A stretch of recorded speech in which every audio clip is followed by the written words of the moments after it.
So, Dr. Itamar Radai is a senior lecturer at the Department of History at the Open University of Israel. His research areas are the Israeli-Arab conflict, the issue by the State of Israel, the Palestinians in the 20th century. His research includes, and I'm bringing some of his publications. No, I don't see at all. The Palestinians in Jerusalem in Jaffa, 1948, A Tale of Two Cities, published in London and New York by Routledge in 2016. The Palestinian and the Arab middle class in a book edited by Michael Cohen, Revisiting the Palestine Triangle, and History and Historiography, Israel Historical Research on the 1948 War at Hamizrach HaChadash. The floor is yours. Thank you very much. So the topic of my lecture today will be something a little bit different. Ben-Gurion and the Palestine Arabs. It should have been from 1906 until 1929 with the subtitle of The Roots of the Conflict and a question mark. However, while preparing the talk for today, I noticed that I can hardly make it up to 1918. So let's just start. The Ben-Gurion had in the 1920s been among the founders of the Histadrut. He had been the first police advisor at the beginning of 1925 to organize the Jewish Agency Executive in Palestine.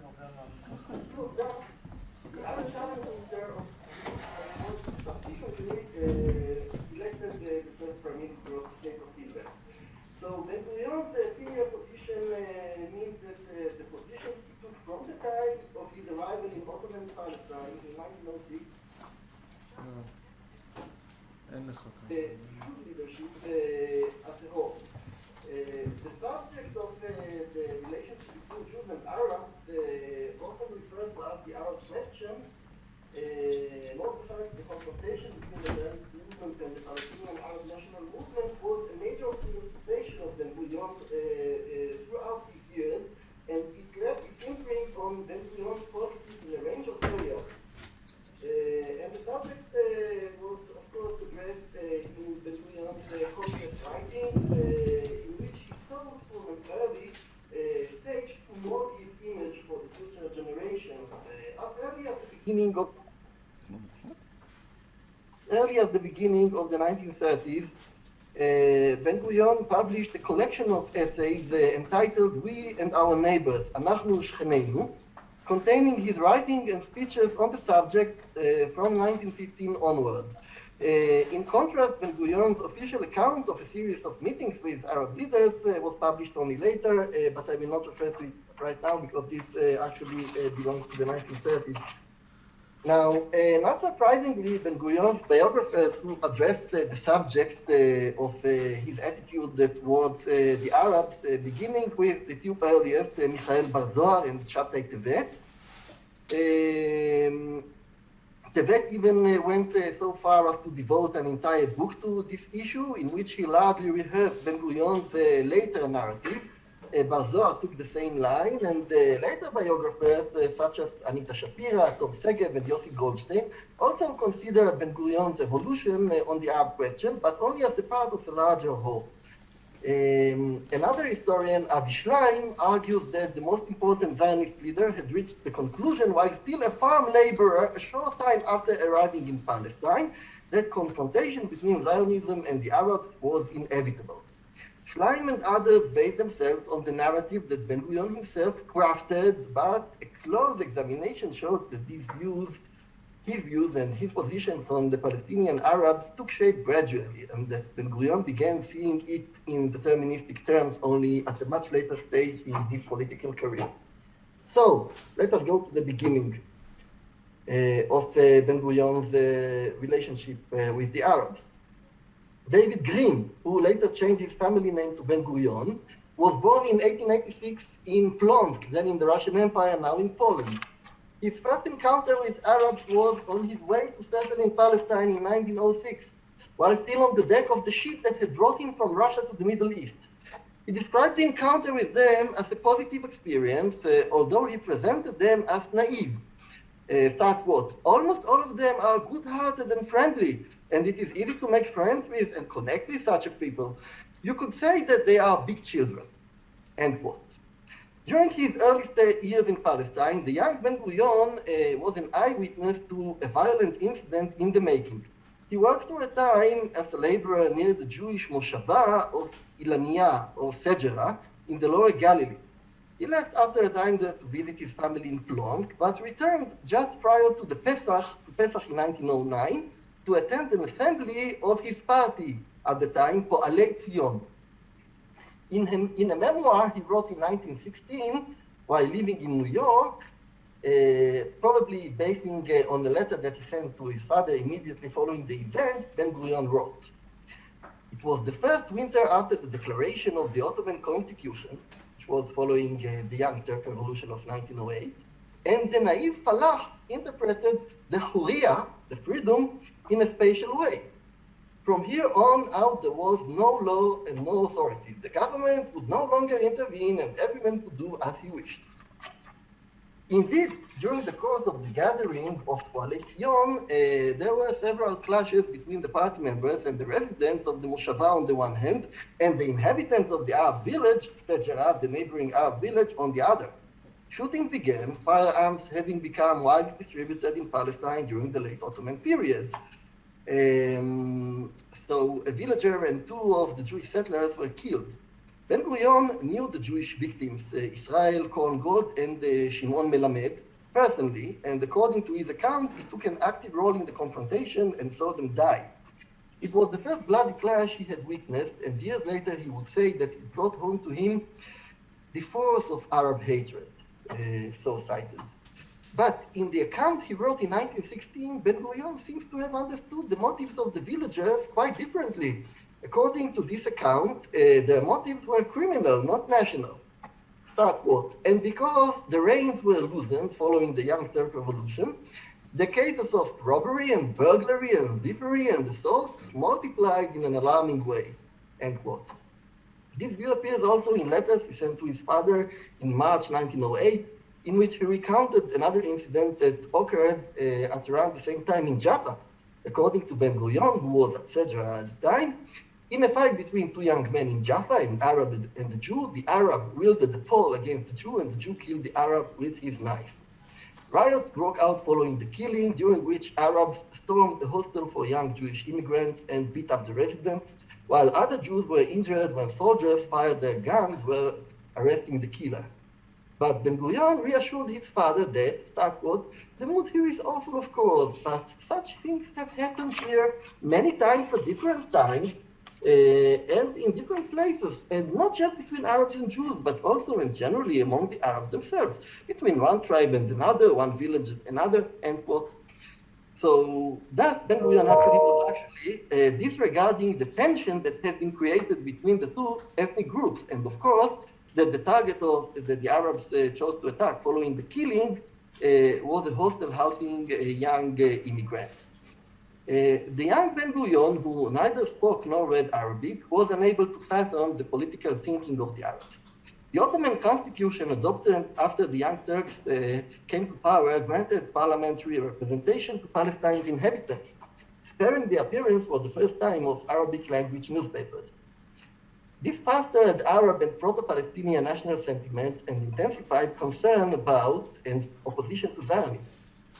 Khalil Sakakini, an Arab educator from Jerusalem, who was at the time in New York, wrote in his diary, start quote, "Now, if I return to my country, it will be a timely thing to do.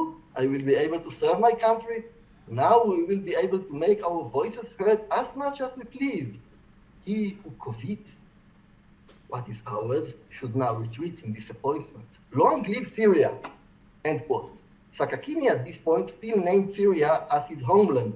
Under the Ottomans, the territory that later became the British Mandate in Palestine was not a single political or administrative entity and was thought of by many Arab nationalists as the southern part of Syria.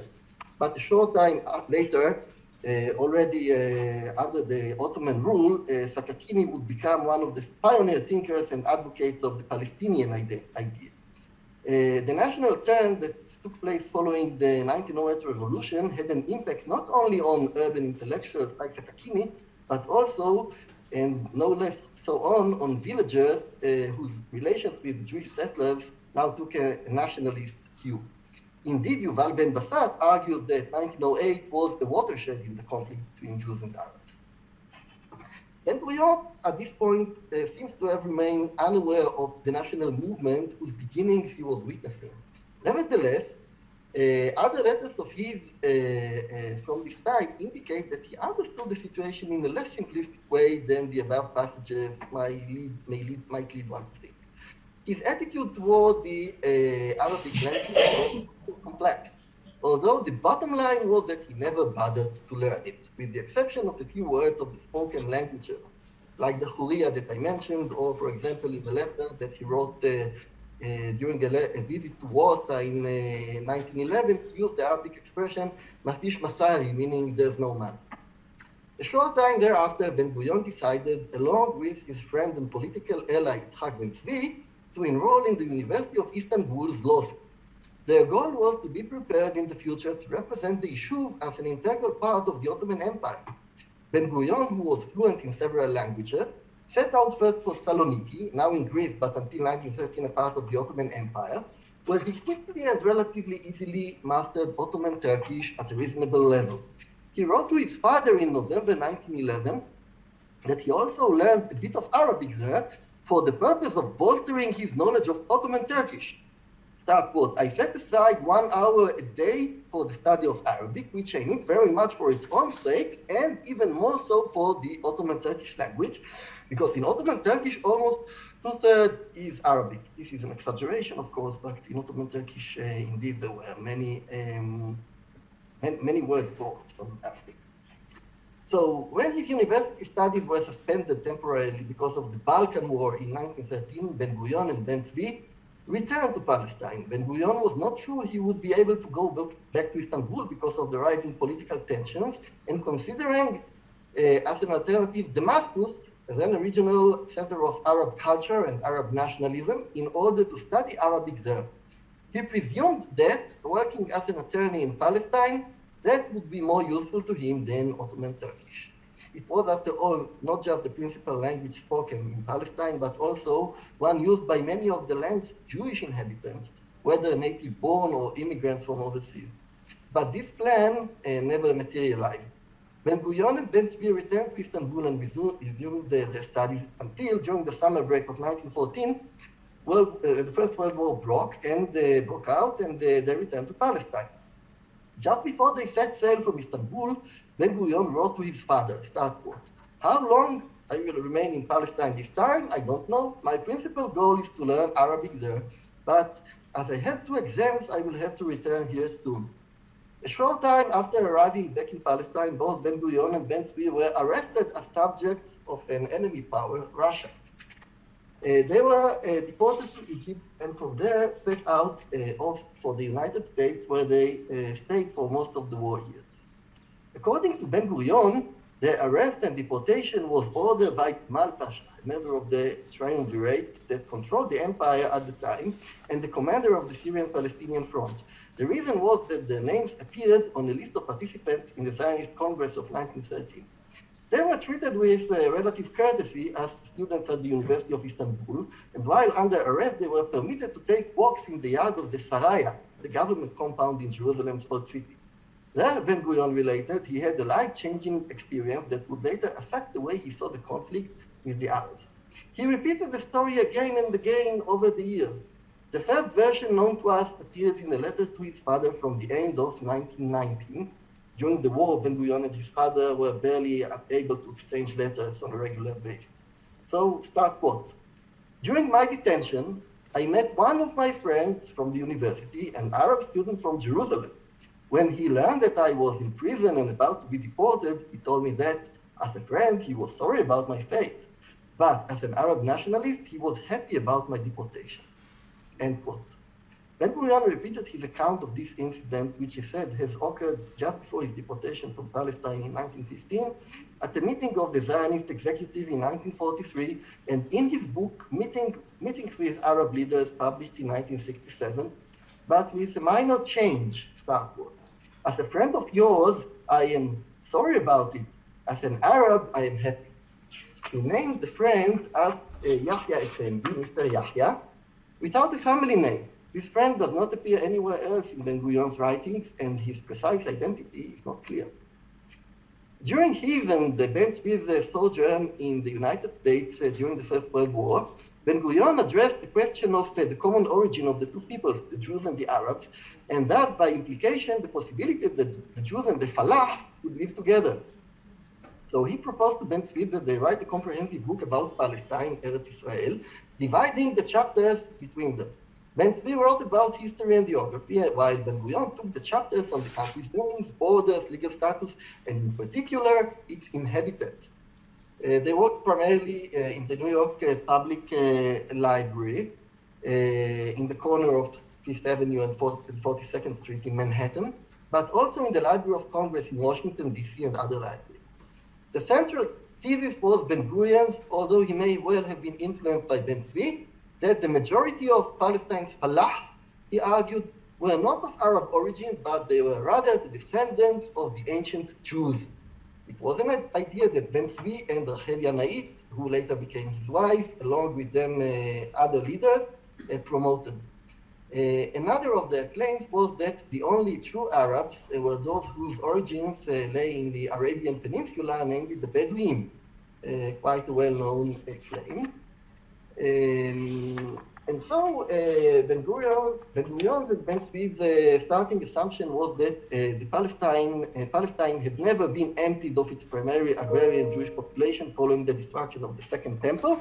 They remained largely in the Galilee and parts of Judea, and when the Arabs arrived, they adopted Islam and the Arabic language.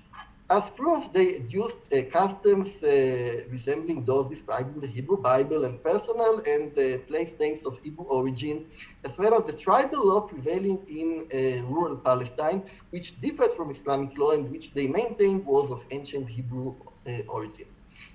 In his lecture, The Origins of the Falahs, Ben-Gurion argued among else, that the agrarian population that the Arabs found in Palestine in the 7th century was no other than the Hebrew population that had remained in its land. After the Arab conquest, the Arabic language prevailed in the land and the Islamic religion slowly spread among the inhabitants. But the identity of the inhabitants did not change radically according to Ben-Gurion. However, despite this claim, Ben-Gurion and Ben-Zvi did not maintain that this affinity was likely to have positive implications for relations between the Zionists and the Palestine Arab. They simply presented their findings.